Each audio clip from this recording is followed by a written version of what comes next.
very pleased to have Martha Shane and Lana Wilson, the directors of After Tiller, and Amber Ferris, the director of Speed Sisters, a part of our panel today. Welcome, ladies. Thanks so much.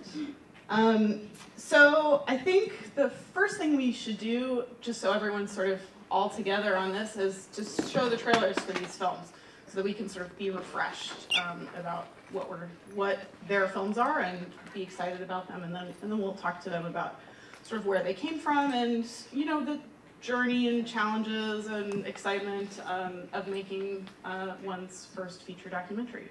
So I think first we're going to see the trailer for Speed Sisters, and then we'll see the trailer for After Tiller.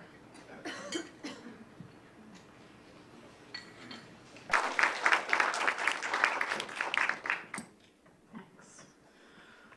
Well, so by way of introduction, I just would love to hear from each of you about sort of what your background is and how you came to documentary. Have you wanted to be a documentary filmmaker since you were a tiny little girl?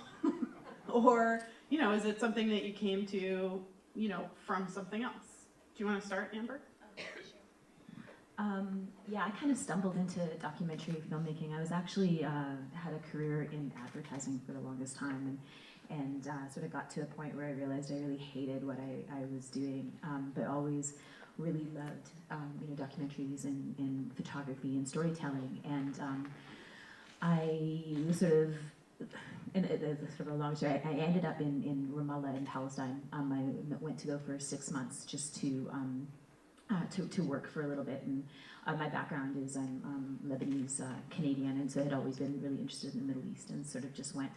And while I was there, sort of fell into documentary filmmaking and essentially self-taught YouTube and lynda.com and just talking to other documentary filmmakers and stuff. And while I was there, I was doing a lot of short films for NGOs and different organizations there, the UN, and stumbled across these women race car drivers, which was you know, such an unusual thing for a place like Palestine, and it was just a story that really, you know, they just really captivated me, and that's how I got into making a film.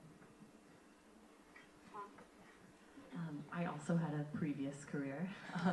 I studied film and dance in college, and after college was working for an art festival called Performa that commissions visual artists in all disciplines to do live performances. So it was a small nonprofit. I started out as an assistant, and then I became the publicist, and then did development, and then was a book editor, and eventually was the film and dance curator there. So I was kind of on the other side of things, programming film retrospectives and producing dance performances, that kind of thing, for about 7 years. And I think I'd always wanted to make films. I made short films in college and always had these fantasies, was kind of writing screenplays and had a lot of ideas. But I think, as it is for so many of us, it's hard to take that plunge, especially for a project that involves fundraising. For me, was the big fear.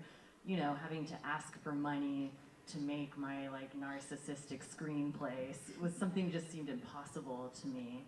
And I think that this transition had a lot to do with the story we found with After Tiller, with it being something that was so compelling to me that it made me feel like I had to do it, and like it was the most important thing at that moment that I could be doing. So it was kind of like a matter of, I saw the death of Dr. Tiller on the news. I became very upset by how it was covered, by the polarization around his assassination, by the fact that no one was talking to any of the patients, and also wondering, you know, who are the doctors who are left now that this man's been assassinated? What are their lives like? It must be so dramatic to, you know, be in their shoes every day, working with the target on their backs. And I remember vaguely thinking, I wonder who's going to do that documentary. And I was like, oh, like, I should do this documentary. I had a dear friend from college, Martha, who'd been working in documentary, and she was as compelled by the subject as I was, so that's how we partnered up and started making it, and that's how I kind of transitioned eventually into being a filmmaker. What about you? Yeah, I don't know how to do anything else, I guess. I'm like, I have no previous life. No, I guess I thought after college, where we studied film together, I thought I would do something more like in fiction filmmaking and maybe be like a fiction film editor or write screenplays or something like that. But I worked in like an editing room on an independent feature, and then I randomly was hired as the assistant to the producers on the first Step Up, the teen Disney dance movie. And I don't know, something about that experience, even though, you know, it was a huge success, made me realize that I didn't want to work in that world. So so I moved to New York, and I actually got hired to sort of be a transcriber on a documentary called By the Way. And then I just became more and more sucked into this project. And then I ended up sort of producing and being a credited co-director on that project. And then, and that just, every film takes so many years that then right after that, basically, we started working on After Tiller. Yeah. And so you both sort of mentioned like feeling like sort of almost stumbling on your subjects. And so how did you know that that was the right film, like compared to all the other like news and ideas and things like that you had? How did you know that that was the right idea? Or did you know? How did you, like, when you, how did you start? Well, I think so. I'll just say I think I think for me, like being in Palestine, there's a certain news cycle that people are very familiar with, and so what I really wanted to do was to tell a story that was beyond that news cycle and of what life was like there, but not. There's very typical narratives that come out that are really strong around the political situation, and I think for me, just in terms of my own experience of growing up in an Arab household and spending some time back and forth towards the Middle East, is I felt that there wasn't stories that really showed what life was like beyond the politics, like the interactions between people. There's a lot of humor in Palestine. Women have a lot more agency than people would actually realize here. There's a misconception that, the culture of Saudi Arabia basically, blankets all of the Middle East, which is very untrue. And so I just wanted to really get into a personal story. And when I came across the race car drivers, at first it was like, how are they even racing? How is there even racing? Like, and let alone there being these women. And then once I met them, they're such characters, right? And I didn't know what the story was beyond, these girls are racing cars. Like, I really didn't know, where that was going to take us. It had to be more than screeching tires. But I had the luxury of living there, and because I was there, I was able to spend, a lot of time with them.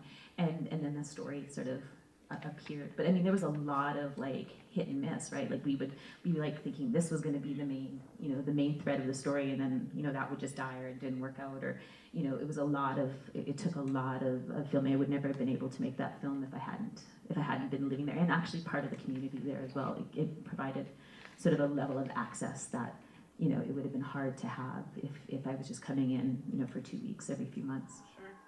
Yeah. And so you were actively looking for a film to make? I mean, I was looking, at the time, I was doing a lot of short films for NGOs. I had a film series for the UN, for UNRWA, that was on, Palestinian refugees in Syria and Lebanon and in Jordan and Gaza and stuff like that. And they were like 3-4 minute pieces. And even with the Speed Sisters, when that sort of first started, it was the British consulate was starting to support the women race car drivers, and it was a friend of mine and had asked if I would do some films, like short films. So I don't know if I was at the time actively looking for a feature-length documentary, because at that time I hadn't made anything more than 10 minutes. So it wasn't like it was something that that I necessarily thought I could even do. But the story just became so compelling and just so unusual that. The first year we ran around after a character that ended up quitting, right? Like, I think I was told I went to like some sort of workshop at the Dubai International Film Festival for emerging Arab artists, and I was basically told, like, this is a really interesting story, but you don't have the experience to do it. So you can either, bring on a director or bring on a production company and maybe try to make something out of it, or run around with your camera and see if you can get it on Al Jazeera. And so I was like, I just kind of went back and was like, maybe I can't do this thing. Like, I mean, it was just me and my producer. Like, neither one of us really knew what we had never made a feature-length documentary. And I don't know, things just sort of happen, and you learn, it was very much film school for me. You sort of learn. We ended up getting Sundance money very early on, and with that came a lot of sort of coaching. You had access to people, you could ask questions, and you just sort of, you sort of figure it out, and it comes to you, so, yeah. And what about you, Lana and Martha? Were you actively looking for a feature to tell when you sort of stumbled on this story? I guess I wasn't really, because I was wrapped up in this other career, but on the other hand, I was pursuing all of these doomed side projects, like failed, I spent months writing an adaptation of Middlemarch set in the American South, which is like the worst idea you can think of, going through this 900-page novel, trying to get every single character in there. And I still remember I submitted it to like the Sundance Screenwriters Lab or something, thinking this is my big chance. And they were like, every scene is about 30 characters running into a room and making these big pronouncements. You took my child, you killed my father, this and that, because that's how you compress a 900-page novel. So that's the kind of like Sisyphean, foolish task I'd been undertaking on my off hours up until. So I was definitely searching for something, but none of it was working. So you went to the really easy path of making a feature documentary instead. Well, I think it was just something that was so compelling. It was like, you had to do it. Yeah. It felt incredibly urgent to me, and I think that was the key too, to being able to like make the film and to ask for money and ask for help over and over for so long. It felt urgent and important, and it felt larger than myself. I'd volunteered escorting patients at an abortion clinic in college, so it was an issue that I was connected to and really passionate about, and convinced. I think that now I feel like I'm at a similar moment. I'm sure a lot of us are, after this election, of soul searching and wondering, what should I be doing with my life right now? What is the best way I should be using my time? And 5 years ago, after Dr. Tiller was assassinated, it just felt like this light bulb moment of, well, this is what I should be doing with my time, something to do with this. Yeah. And then I think it's the matter of, it was definitely something for beginning, middle, and end. And when Martha and I talked about it, it was like, yeah, these characters, they have people after them on all fronts all the time, and they're making these huge decisions about life and death every single day inside their clinic. So it just seemed like there was enough inherent drama there that we had our characters and we could go after them, and it would at least be interesting. Yeah. Oh yeah, no, I was just gonna add that I think it was also just once we actually figured out that there was just really these 4 doctors, or at the beginning we thought there was just 2 doctors who were doing this work, and so it immediately seemed like that alone seemed like a shocking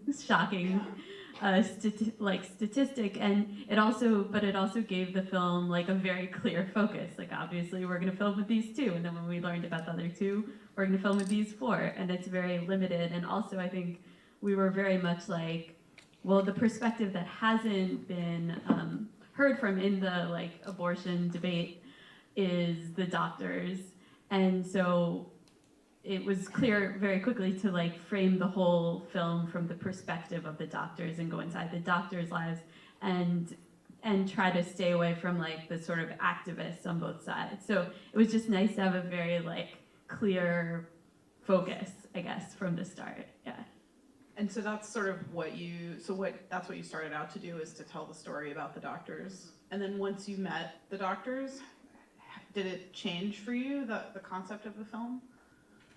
Well, it definitely changed in that the patients became a much bigger part of it than we'd realized they would be from the beginning. It seems obvious now looking back, but at the time, we were kind of imagining these doctors living in middle America and going with them to the 4th of July parade and that kind of thing, and not so much that it was all about these exchanges with the patients at the center of the film. So once we started meeting the patients and understanding their circumstances, because this was stuff we didn't know anything about either, we had no idea why a woman would seek a third trimester abortion. So once we got in there and met them, we realized that that would be a huge part of it. And also, we, as Martha says, we thought there were only 2 doctors doing this at first. We did find out that there were 2 other doctors, 4 total, but the 2 female doctors in the film didn't want to participate. So we started filming with just the 2 men, and it took us about a year to convince the women to participate. So that was the other kind of big change along the way. And what was that relationship like? You went to them and they said no, and then you just like, what happened then? You just kept calling them? Yeah. I kept calling them, yeah. Basically, trying to not be irritating, but just updating them every 3 months, hey, hope you're well, still filming with the boys, that kind of thing. Right. And eventually, about a year in, one of the women, I think because it had now been some time had passed since Dr. Tiller's death, they'd had some space to kind of finish grieving his loss. And to also, Dr. Tiller, when he was alive, he never did interviews with the press. None. There's one interview in the film that's the only interview he ever did. So his perspective was, I'm not a political activist. The attention shouldn't be on me. I'm not going to talk to the press at all. And that was the perspective that the 2 women doctors in our film had as well. But I think after some time passed, they started to think, unfortunately, these people are vilifying us every single day and creating a lot of media about what monsters we are. And there's a kind of vacuum of information about us and coming from us. And if we don't fill that void, they can create whatever kind of monster caricature they want to of us. Right. So they felt that. They also felt, there are these male doctors in the film, we should have female doctors in there. And I think that for one of the doctors who's gay, she thought it would be great to show, I'm a gay woman and I'm also an abortion provider. They just started to think about what impact just the image of these 2 women and 1 gay woman could have in the film. So that's why they eventually agreed. Yeah, so you're sort of like giving them, do you feel like you're providing them a way to tell their own story, and is that sort of how it sort of all came together?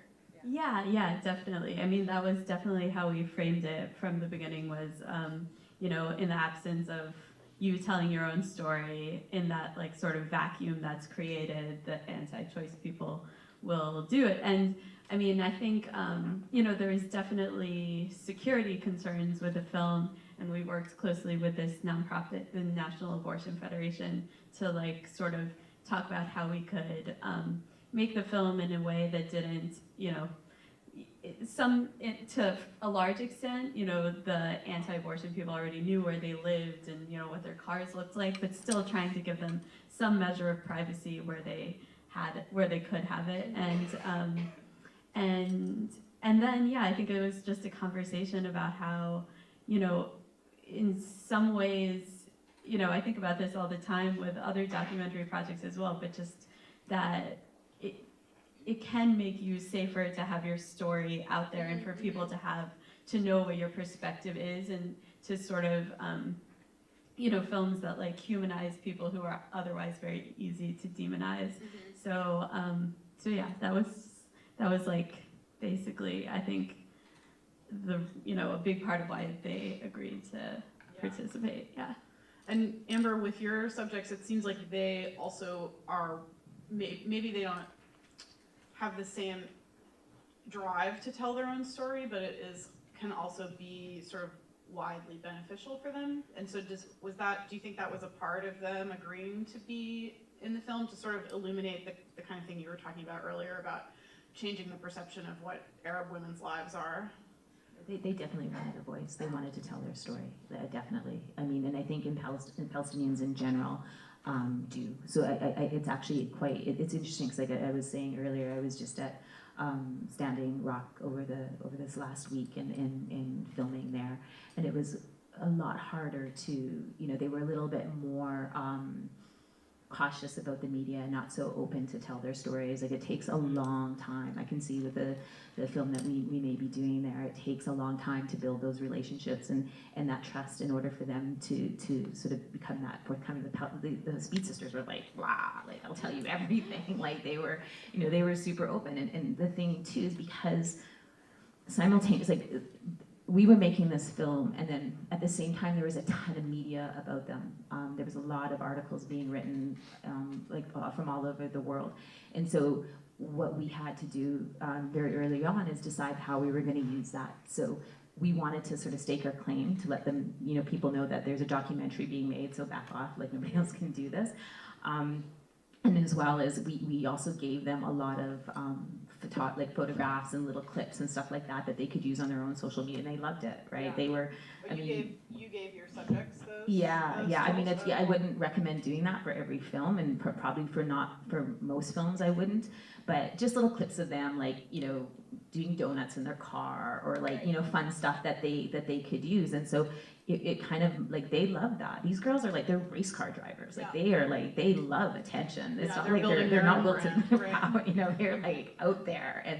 And so, but yeah, and especially Maysoon, the older one, that's the manager of the team. Like, she is such a feminist, and is so, like, it was really important for her to get the story out there of what Palestinian women can do, what Arab women can do, what Muslim women can do. Like, and so it wasn't hard in convincing them. And we were really lucky that way. And I became friends with them too. Like, I mean, I was close with them. I knew their families.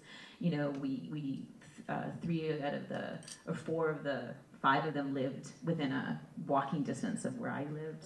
Like, so we saw each other socially and stuff as well. So it made it a lot easier. There definitely wasn't, like, security concerns and stuff, like, just normal concerns, security concerns about being in Palestine. But other than that, it was really safe.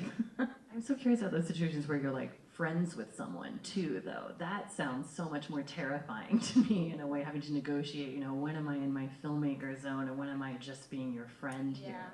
I mean, I'm quite a bit older than them, so Friends is kind of like, you kind of have to be, like, you have to have that sort of, like, in Palestine, you kind of need to have that connection in order to, because they're going to, like, the families are going to bring you in, like, you're having dinner with them. I was like their coach at some times. I was, their confidant and all of this stuff. And it's not like I'm filming all the time, but yeah, you're right. Like, I had to be very careful as to, like, not to take advantage of the friendship that we had in order, for the film. But it also did help me know them better, so that I was able to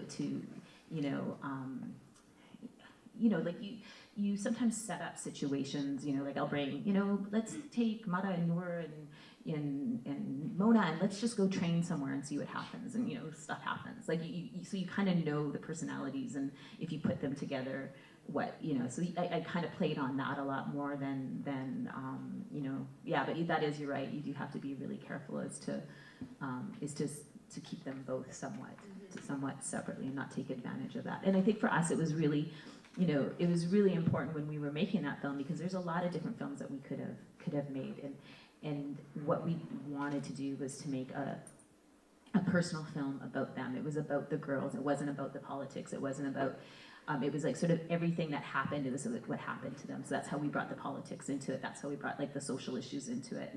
And so there were issues like, when we were pitching the film, is everyone was saying to us, like, there must be a lot of pushback of other men. Like, they must deal with a lot of social issues, like, to even just drive.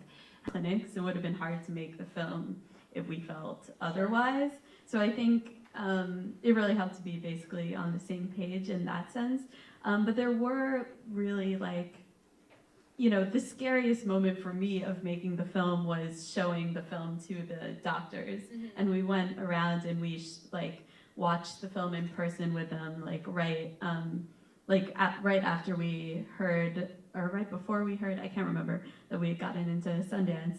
And it was really scary just because they had been some of them, the female doctors in particular, had been so open with us and said things that in some cases like one of the doctors talks about, you know, how she sees the fetuses as babies. Like when she's performing the abortion, she doesn't think of it as a fetus, she thinks of it as a baby. And that's not really in line with sort of the political message that the pro-choice movement is trying to get across. So I think we were very, you know, I felt very worried about, like, would she accept that, and would they accept that this more nuanced perspective? And none of the doctors ever thought that anything was going to happen with the movie, I think.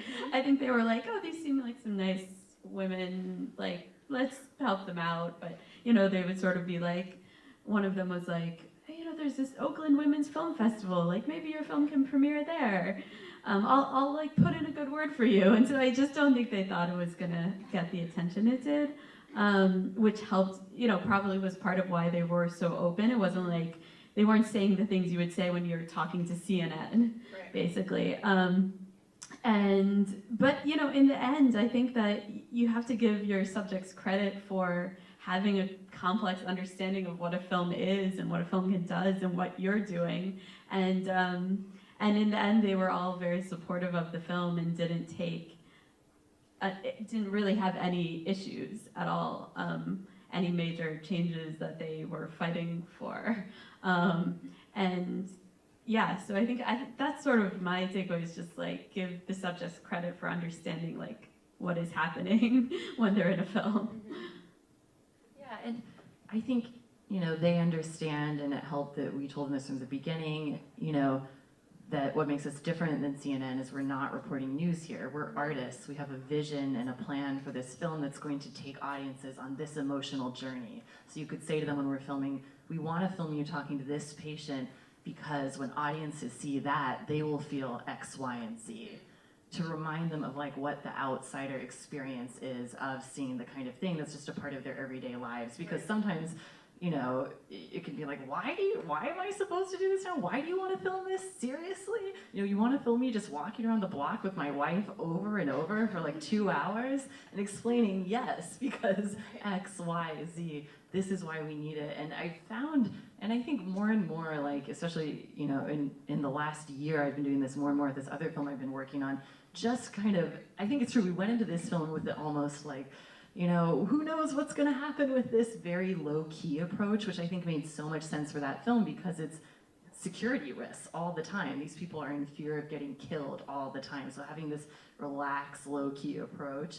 Now I've started to do more like a kind of 6th grade theater production teacher kind of approach, where I'm like, we're going to do this fun thing today, this fun outing. Come with me, it's going to be so great and exciting. And I found that subjects can also really respond to that. You know, they'll like trust if you have this kind of vision in your head and you seem to know that you're going somewhere, you know, because of course it's odd to have a camera in all these situations that you usually don't have a camera in. But if they think, okay, this person has some kind of vision, I can trust them, then just they can get swept up in your enthusiasm. I think that worked for us a lot on After Tiller, just being enthusiastic, relentlessly so, so that they just had to give in at a certain point and come along for the ride, you know.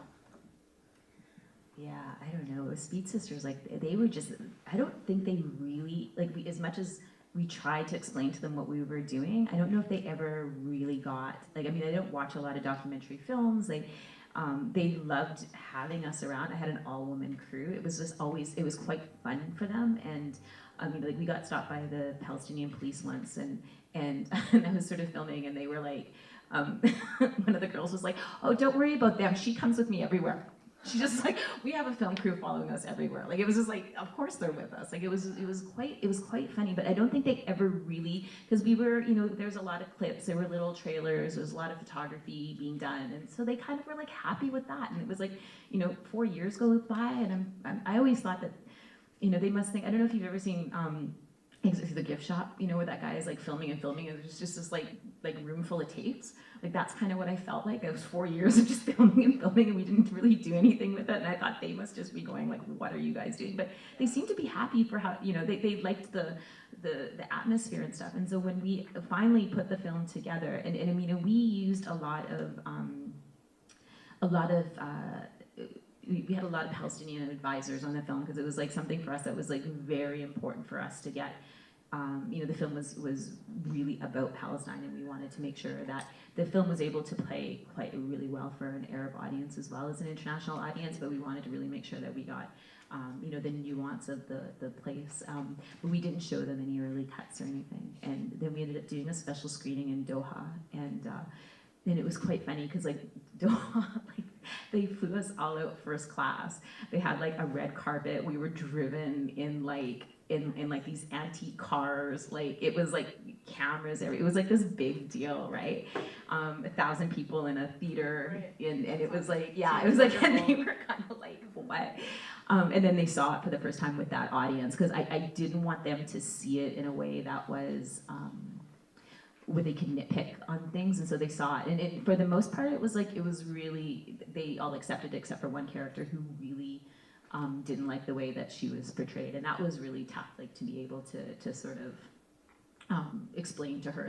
But I mean, she also thought the film was about her. Like she thought she was the main character, so she was a little bit like her expectations were not quite met. But yeah, they really embraced it. Like I mean, they loved it. But the downside of that is that they thought that every film festival that they would go to would have first class flights and red carpets, and it was a little bit of a disappointment. But they're not, unfortunately, not movie stars just yet. It's so smart that you made this a fun experience for them. Yeah, that they loved having you and your crew around, that it made this more fun. I feel like we successfully did that most of the time. Like, and there is this element of, you know, filming stuff that you know is never going to be in the movie and that you don't care about at all, but because it makes your subject happy. Like one of our characters, his daughter's a professional horseback rider. We filmed about 50 horse shows over weekends.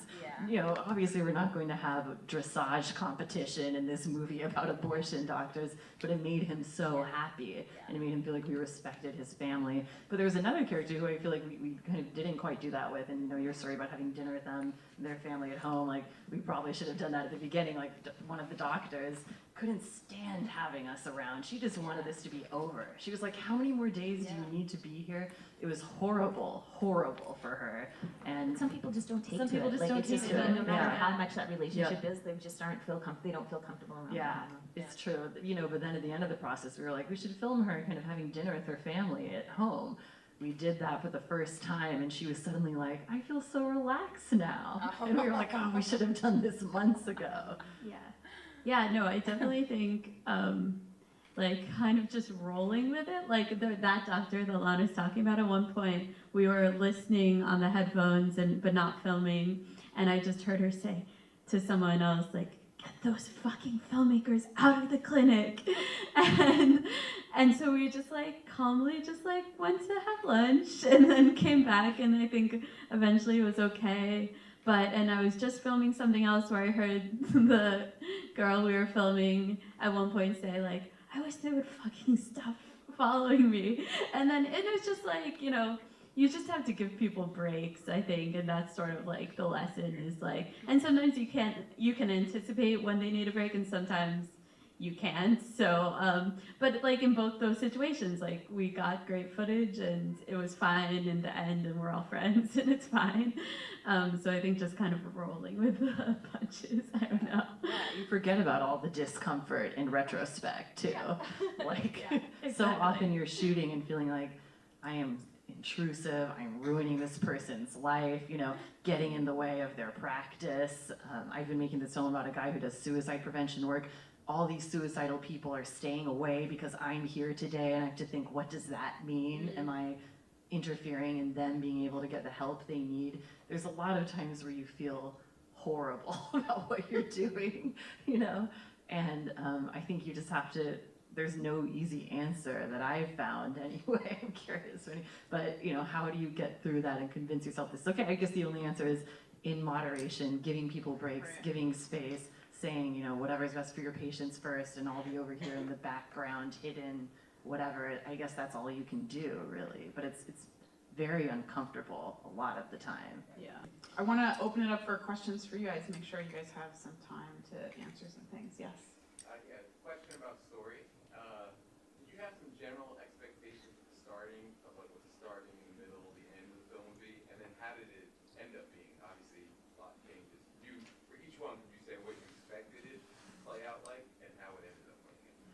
So he's just asking if you had a sort of a plan of what your beginning, middle, and end would be when you began filming, and how it ended up differently.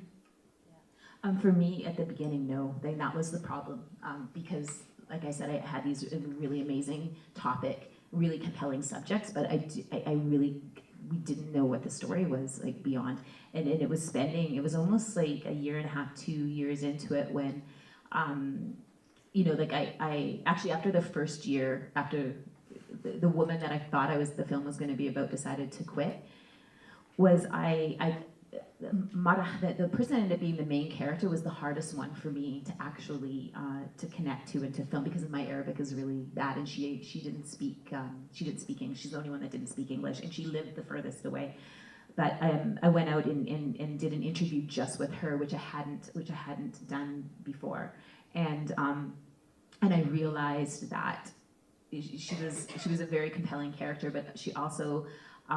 She was the youngest. She was from a refugee camp. Like, she sort of symbolized a lot of what Palestine was about in the way that the other girls didn't. And she had this father that was her family was outrageous, but her father is just really an amazing and just such a character, larger than life. And so I kind of had an idea that the story should be around her. And then what happened is, I think it was the second season that we were filming, is that I saw towards the end of the first season, the second season, I saw that there was a racing rivalry between two of them, Mara and then this other girl, Betty, who was the exact opposite to her, that came from a wealthy family, who was Christian. She was like a Lebanese pop star. I don't know if anyone knows what that's like, but it's like plastic surgery and just like, you know, really super sexy. And she was like, and Mara was this like really kind of down to earth tomboy kind of kid, right? And so I saw that happening, and that's when it started we really started to realize that the story itself, like that rivalry could potentially be the story that would drive us through, and then the rest of it kind of got built around that. So, I mean, that's how, yeah. At some point, I think about a year and a half into it, that we went, okay, like that's the main story. But we still filmed, you know, like the hard thing about having an ensemble cast like that is that you kind of have to, you keep filming. Like I filmed, knowing that was probably going to be the main storyline. I still filmed each one of them as much as I could, as if they're like they could potentially be, you know, and often it was, you know, it went nowhere, like it just didn't.